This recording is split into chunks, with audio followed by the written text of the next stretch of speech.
Sur l'immensité du site d'Ayutthaya sortent de la brume des légendes les vestiges du passé thaïlandais. Par ses tours reliquaires, ses monastères gigantesques, le royaume de Siam réapparaît, et avec lui, plus de 400 ans d'histoire de l'Asie du Sud-Est.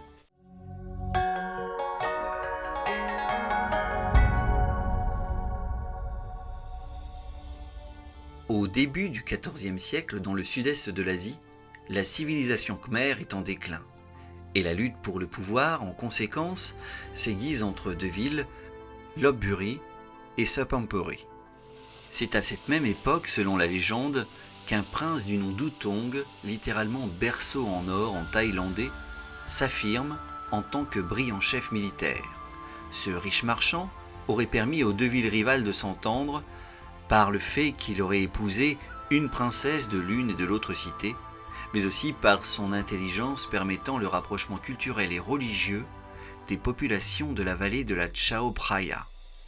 Voulant créer une ville qui faciliterait la fusion cosmologique entre bouddhisme et hindouisme, et par ailleurs fuyant les lieux épidémiques avec sa population, il parvint en 1351 sur un site unique, une terre entourée d'eau qui semblait être une île et de surcroît pourvue de ressources naturelles exceptionnelles.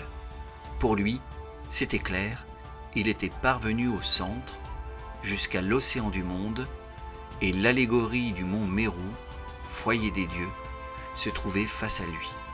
Utong va y établir son royaume, se faisant appeler Ramathibodi Ier et nommant sa capitale Ayutthaya, du nom de la ville d'Ayodhya en Inde, qui signifie en sanskrit « qui ne peut être conquis ». Très vite, la ville prend une importance considérable.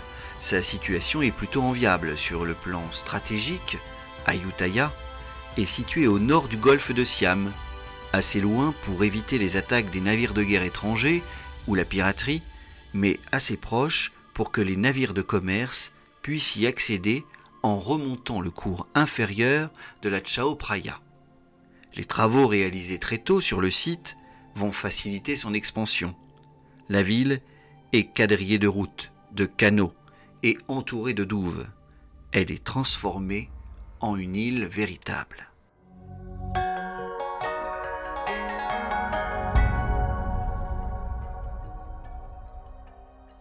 Tout au long de son histoire, sur plus de 400 ans, Ayutthaya va connaître une évolution architecturale particulière.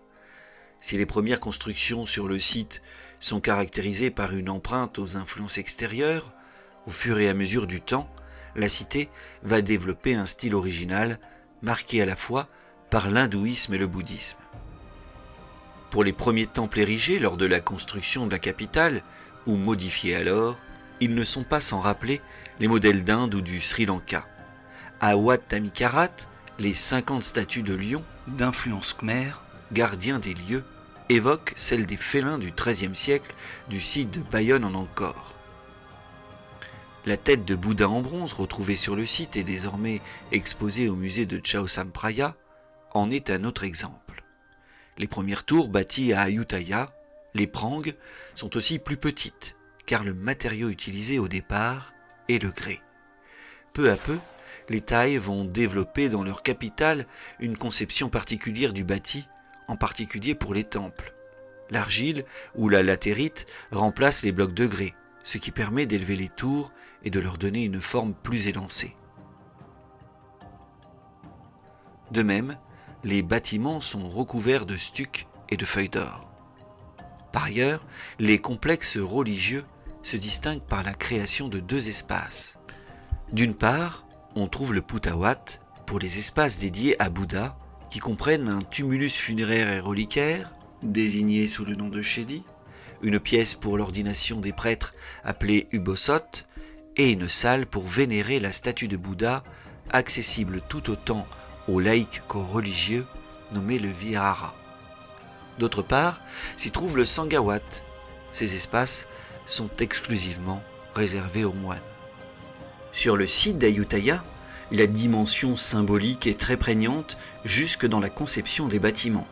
Le temple de Wat Mahatat est ainsi construit autour d'une relique particulière, à peine moins grande qu'un grain de riz, et qui serait un fragment d'os ayant appartenu à Bouddha.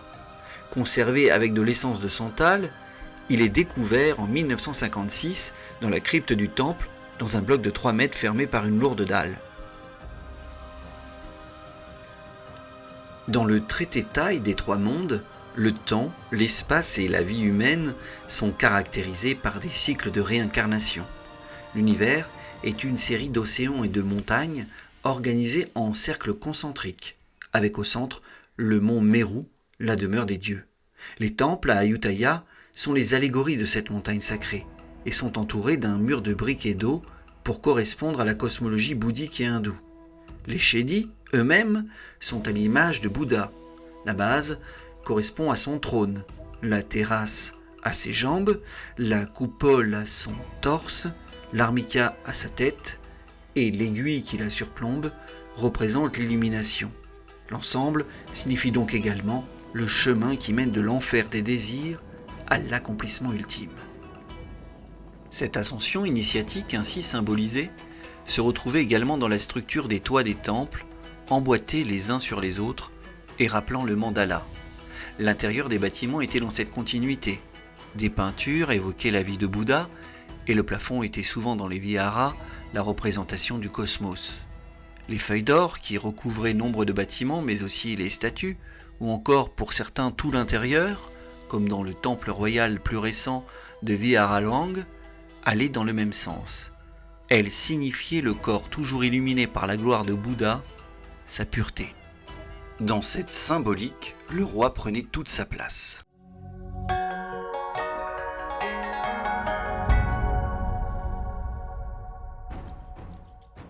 À Ayutthaya, le souverain a un caractère sacré très marqué. Il est à la fois identifié à Bodhisattva, la figure illuminée qui freine son entrée au nirvana pour aider ceux qui souffrent encore sur terre, mais aussi à Chakravartin, le monarque qui fait tourner la roue du Dharma et qui est aussi le pendant séculier de Bouddha. Bien plus, le roi serait la réincarnation même de Shiva ou Vishnu. Il représenterait à lui seul le syncrétisme religieux du bouddhisme et de l'hindouisme que l'on retrouve sur la plupart des bâtiments d'Ayutthaya. Sur le site, les souverains avaient leur espace religieux dédié, nommé Sri Samphet, dans l'enceinte du palais royal, le Wang Luang. C'est sous Ramati Bodhi II, à la fin du XVe siècle, que l'ensemble sacré prend la forme que nous lui connaissons aujourd'hui. Les 3 Chedi en forme de cloche n'étaient accessibles que par une entrée est. Entre eux, on trouvait les mandapas, qui accueillaient les cérémonies en hommage aux défunts, permettant un rituel marqué par des danses et de la musique. Leur toiture aux 7 cordillères rappelait celle entourant le mont Meru. Bordé par une allée végétale, l'ensemble était ceint par une galerie à colonnades. À côté se trouvait le Vihara Luang, dont il ne reste aujourd'hui que quelques vestiges. Temple construit en 1499, il faisait 50 mètres de long et tous ses murs à l'intérieur auraient été recouverts d'or. Derrière l'autel se trouvait la statue la plus magistrale de tout le site d'Ayutthaya, le Phra Sri Samphet Dayan, dont il ne reste que quelques morceaux épars, l'or qui la recouvrait ayant été fondu en 1767. Pour représenter son lien important avec les dieux, le roi se doit de le signifier à son peuple lors de grandes manifestations. L'officier néerlandais Jeremias van Liet, au XVIIe siècle, décrit celle impressionnante qui se déroule à Wat Mahathat. À la tête d'un cortège de 6000 à 7000 personnes, le souverain, à dos d'éléphant, apporte offrande aux dieux dans le temple, servi par la musique et par les nobles et les gens du peuple qui doivent garder main jointe et tête basse en signe de respect. Dans la procession royale de Katyn, le roi fait acte de piété. Il arrive au temple sur une barque décorative avec un serpent à 9 têtes, ce même serpent sur lequel Vishnu avait dormi pendant son rêve cosmique. La procession est longue, avec 200 bateaux. Le rôle manifeste de toutes ces représentations apparaît évident. Elle vise à symboliser le lien sacré entre le pouvoir et la religion, entre le souverain et les dieux hindous et bouddhistes, pour consolider la monarchie. À la tête d'un système centralisé et bureaucratique, le roi contrôle étroitement les enjeux politiques et économiques, et il intervient même dans l'art. C'est ainsi que les statues possèdent un style identique voulu par les souverains. Le roi est conscient de l'importance de sa ville, cruciale pour les échanges, et il joue souvent des tensions entre pays étrangers ou de leurs interdictions prononcées. Les plus anciennes peintures murales, situées dans la crypte du Wat Ratchaburana et découvertes en 1957, présentent ainsi des Chinois transportant des objets pour rendre hommage au roi d'Ayutthaya, qui est alors un des rares souverains à avoir été autorisé à commercer avec la Chine des Ming. Mais le monarque va plus loin et saisit l'opportunité d'attirer à lui ceux pour qui l'interdiction persistait et qui, de fait, pouvaient commercer indirectement avec la Chine en passant par Ayutthaya. Plus tard, au XVIe siècle, avec l'arrivée des Européens, il agit de même. Accordant liberté de culte et terre aux Portugais en 1511, le souverain les répudie ensuite au gré des alliances, permettant successivement aux Hollandais ou aux Français de s'y installer. Pour assurer sa position, il faut sécuriser la ville. Après l'attaque birmane de 1548, les murs de la cité sont renforcés par des briques au lieu de la terre séchée, et des bastions avec canons sont construits. Le souverain peut aussi compter sur 10 000 éléphants, qui sont préparés à la guerre dans les écuries royales. Les maouts, les dresseurs, qui ont leur maison, sont un atout supplémentaire. C'est ainsi qu'à dos d'éléphant, en 1593, le roi Naresuan tua dans un duel son adversaire birman Minghuiswa en un jour historique, prélude à de nombreuses conquêtes. L'événement est encore raconté de nos jours en Thaïlande. Enfin, même dans la mort, le souverain est rattaché aux dieux. Il est enterré dans les chédis, les tours funéraires tumulaires avec statues de Bouddha, miniatures, pierres précieuses, mais aussi ses insignes royaux, épée du guerrier, le bâton de commandement du juste et l'éventail chasse-mouche qui permet d'éloigner tous les maux de la terre. À sa suite, des membres illustres de la famille royale y reposent également. Le Wat Chai Watanaram, le dernier temple érigé au XVIIe siècle par le roi Prasad Tong, nommé monastère de la victoire et de la prospérité, y abrite ainsi les restes du prince Tamatibes, l'un des plus grands poètes classiques du pays.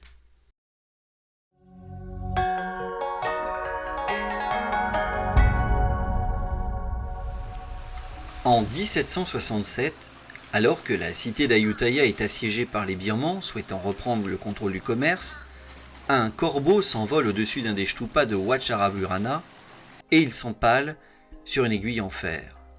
Cet incident est interprété par les habitants comme un mauvais signe des dieux, présage de la fin proche de la ville.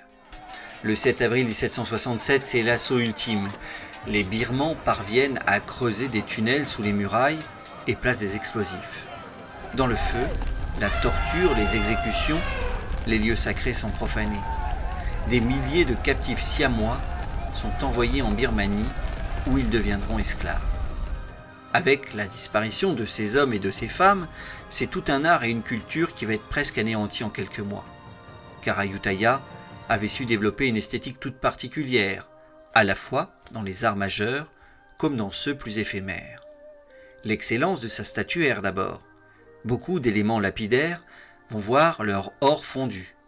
Les statues de Bouddha vont être pour la plupart décapitées. On en trouve encore la trace aujourd'hui sur le site. La plupart des trésors vont être pillés, même si une partie dans les cryptes parvient à échapper au désastre. Avec l'entrée dans la ville et le saccage par les Birmans, c'est l'artisanat autour de la laque qui est mis en sommeil. Celui-ci consistait à l'application de plusieurs couches de résine prélevées sur l'arbre à laque, puis au polissage de celle-ci avec des feuilles rugueuses. Quelquefois, de la nacre était incrustée selon la tradition chinoise. Tout cet art va sombrer dans le gigantesque incendie provoqué par les agresseurs. Ornementation de portes, de temples et palais disparaissent, comme les cabinets qui abritaient les textes boutiques. La plupart des habitations se consument aussi, car elles sont réalisées en bois, la construction en pierre étant réservée aux temples sacrés. De l'artisanat textile également tout s'évanouit, comme les broderies de soie et d'or qui étaient fabriquées à Ayutthaya et renommées en France au XVIIe siècle où le mot siamoise était synonyme de soie. Les arts éphémères, c'est la maîtrise pluriséculaire qui se perd, celle de la vannerie faite avec les tiges du Yan Nipao ou de la sculpture sur fruits dont la réputation dépassait les frontières du royaume de Siam. Aujourd'hui, à Wat Mahathat, une tête de Bouddha se tient droite, enserrée dans les racines d'un figuier étrangleur, regardant devant elle, sereinement, se rappelant les grandes heures de la cité.